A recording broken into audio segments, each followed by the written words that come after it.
Hey gang, AV here. Welcome to my review of the World of Halo, the pilot. Dun dun dun! With Bulldog Shotgun.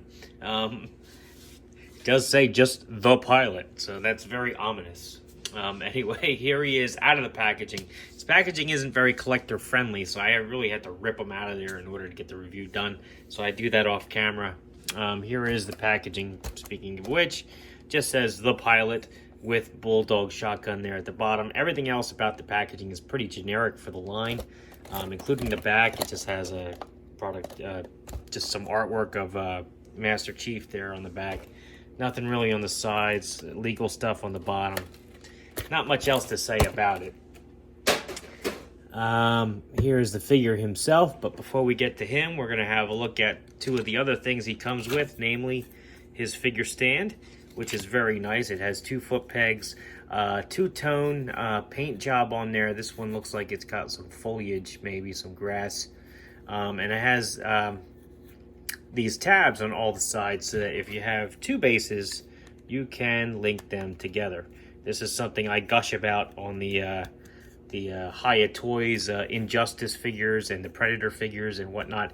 I love this idea that if you collect enough figures in the line, you can use their figure stands to create a base and a floor for your display. I think that's an excellent idea, and I'm actually glad to see that they use that in this toy line as well.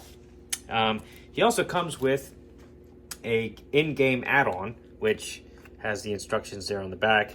I'm not going to show you the code at the bottom because I'm going to give this to my nephew so he can use it in his game.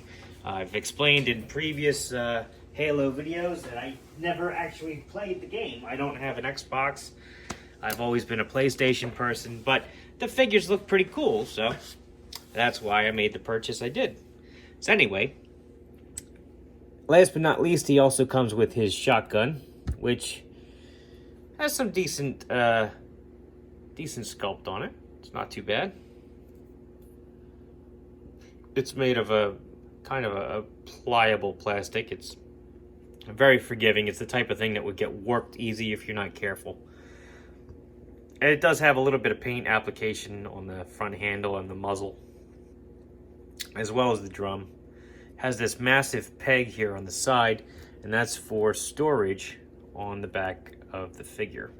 Just plug that right back in there, and you can store the shotgun that way. Before I even get into the articulation, I will say it has 2 handholds, but there's the shape of the character. There's no way you can get these arms to actually hold with both hands unless he's holding it sideways, which just doesn't look right. You know, I mean that's just doesn't look right. But anyway, let's have a look at the figure himself. Right off the bat, I will point out that he's got a very thick beard on that side of his head and not so thick on that side. So a little overzealous with the paint application on that right hand side of this guy's face apparently. But all in all, he's not a bad looking figure. I think he's going to make a great pilot. In my Joe line, or even a background character on the flag or whatnot.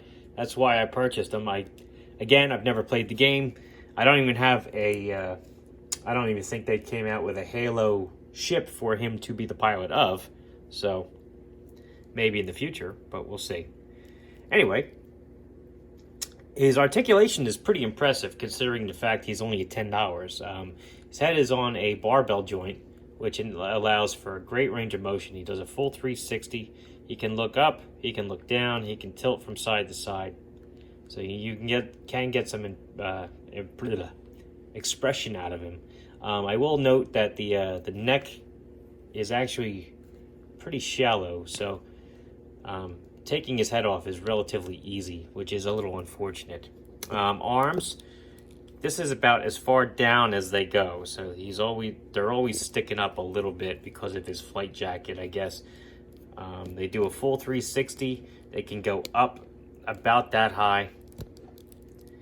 Elbows can flatten out even hyperextend a little bit.